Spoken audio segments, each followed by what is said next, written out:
안녕하십니까. 언제나 소비자 편에서 방송하는 콘스탄트 김입니다. 이번 시간에는 상속세 알아보기 시리즈 5번째 시간이 되겠습니다. 세금 초보자도 상속세를 쉽게 이해하고 그 다음에 알아볼 수 있는 방법을 오늘 안내해 드리겠습니다. 5번째 시간이 되겠습니다. 자, 상속인이라고 하는 사람들은요, 배우자하고 직계비속이 일단 생각이 나겠죠. 이럴 때 직계비속이라고 하는 사람들은 누구를 말하는지 아십니까? 자세하게 알려드리겠습니다. 직계비속이라고 하는 것은요, 본인으로부터 출생한 자녀나 손자녀, 증손자녀, 고손자녀 다 혈족을 말하는 것이 되겠습니다. 그러다 보니까 친손주, 외손주 모두 포함이 되겠죠. 우리가 착각하는데요. 만약에 내가 외할아버지, 외할머니로부터 상속 권한이 없다. 그렇지 않습니다. 친할아버지, 친할머니는 물론이고요. 외조모도 마찬가지로 그분들로부터 상속 권한이 생긴다는 거 반드시 말씀드리겠습니다. 왜냐면요. 나의 외할머니, 외할아버지, 그다음에 친할아버지, 친할머니는요. 바로 직계 존속이기 때문에 그렇습니다. 피를 나눈 직계 존속이라는 것이죠.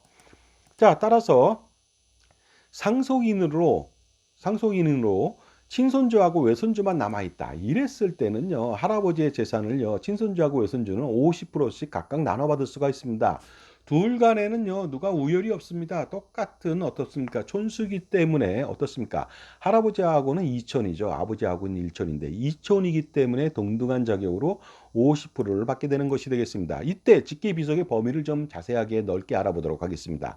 친생자라고 해서 자신이 바로 낳은 사람입니다. 혈연이 있죠. 근데 이 친생자에 대해서는요, 성년, 만 19세가 됐던, 만 19세 미만이 됐던 미성년자든 관계가 없습니다. 다 어떻습니까? 직계비속입니다. 결혼을 했던, 결혼하지 않았던 관계가 없습니다. 그 다음에 장남이 됐든, 장녀가 됐든, 막내가 됐든 관계가 없다는 것이 되겠습니다. 아들이든 딸이든 관계가 없고요. 그 다음에 태아로 있던 관계가 없습니다. 태아도 물론 태어나서 살아서 태어나야만 상속 권한이 생기는 것은 맞습니다. 그 다음에 양자도 관계가 없습니다. 친양자나 보통 양자 다 관계가 없고요. 인지라고 해서 어떻습니까? 밖에서 나온 내연녀와의 관계에서 나온 혼외자가 있습니다. 이것도 마찬가지로 인지를 통해서 어떻습니까? 직계비속의 범위에 포함되죠. 당연히 친생자잖아요. 그 사람도. 그러니까 직계비속이 이렇게나 넓습니다. 그리고요, 어떻습니까? 이때 친생 부인의 소를 제기하는 기간이 좀 있는데요. 인지한 날 또는 사망한 날로부터 2년 이내에 할 수가 있으니까 가령 어떻습니까? 혼외자가 몰래 숨어 살고 있는데요. 부친이 돌아가셨습니다. 그때는 반드시 2년 내에 친생 관련돼서 제기를 하거나 아니면요 자녀들은 또 우리 아버지의 자녀가 혼외자가 아니다 이런 식으로 친생 부인의 소를 제기해야만 되겠습니다. 양쪽에서 반드시 2년이라고 하는 그 시간을 지켜야만 되겠죠. 자, 양자를 좀 자세히 알아보도록 하겠습니다. 친양자라고 해서요, 양부모, 친권이 존재하고 친부모, 친권은 존재하지 않습니다. 친양자라고 하는 것은 예를 들어서 홍길동이라는 사람이 있다고 하시겠습니다. 근데 예를 들어서 홍길동이 박씨 집안으로 친양자로 들어갔습니다. 그러면요, 바로 박길동이 되거든요. 이렇게 된다면 어떤 일이 벌어질까요? 양부모한테만 친권이 존재하고 친부모한테는 친권이 존재하지 않겠죠. 그런데 어떻습니까? 보통 양자로 양자가 되는 경우가 있습니다. 그러니까 홍길동이 자기 성을 그대로 쓰고 박씨 집안의 양자로 들어가는 것이죠. 그러면 친부모, 양부모 동시에 친권이 존재하고 어떻습니까? 동시에 상속 권한도 생기는 것이죠. 상속인이 된다는 거 아닙니까? 친양자는 어떻습니까? 양부모한테만 상속 권한이 생기고 친부한테는 생기지 않습니다. 친부모한테는요. 자, 친양자 같은 경우에는요, 미성년자만 가능하고, 친양자는 재판을 통해서 파양이 가능할 수가 있습니다. 보통 양자는 협의 파양도 가능한데요. 중요한 것은 어떻습니까? 혈연 관계에 있는 친생자 있잖아요. 가끔가다 영화나 드라마 보면은요, 저것 그냥 화가 나서 호적에서 팥버려 이렇게 말하는데요. 절대로 못 팝니다. 자기가 낳은 자녀는요. 그러니까 절대로 못 파니까 그런 말을 하지도 마시기 바랍니다. 그리고요, 가령 예를 들어서 호적에 팔 정도로 상속을 해주고 싶지 않다. 그래서 미리 구슬려 갖고요. 얘가 상속으로 100억 원 받는데 내가 미리 10억 원을 주면서 너 사전에 상속 포기 각서 써라. 이거 다 소용 없습니다. 그렇게 해봤자 소용이 없습니다. 왜냐면요. 상속 발생 이후에 상속 포기하는 것이지 살아생전에 상속 포기는요. 효력이 없기 때문에 10억 원만 날리게 되는 거니까 주의하시기 바랍니다. 이런 것들도요. 간단한 컨설팅을 통해서 엄청나게 금액을 줄일 수가 있는 거 아니겠습니까? 자, 그다음에 태아에 대해서도 좀 알아보도록 하겠습니다. 태아는 손해배상 청구권에 관해서는 이미 출생한 것으로 보인다. 그러니까 태아도 손해배상 청구권이 있다는 것이 되겠습니다. 그리고요, 태아는 상속인의 권한이 천조에 나와 있거든요. 지위가. 태아는 상속순위에 관해서 이미 출생한 것으로 봅니다. 물론 태아가 유산되거나 사산된 경우에는 권리 능력이 없습니다. 그런데 중요한 것은요, 태아한테는 증여는 불가능하죠. 왜냐하면요, 태아가 승낙을 해야 되는데 승낙할 수가 없잖아요. 그러니까 수중인이 승낙하지 못하니까 증여는 불가하지만 상속은 가능하다는 것이 되겠습니다. 그 다음에 태아에 대해서는 정지조건설하고 해제조건설이 있는데요.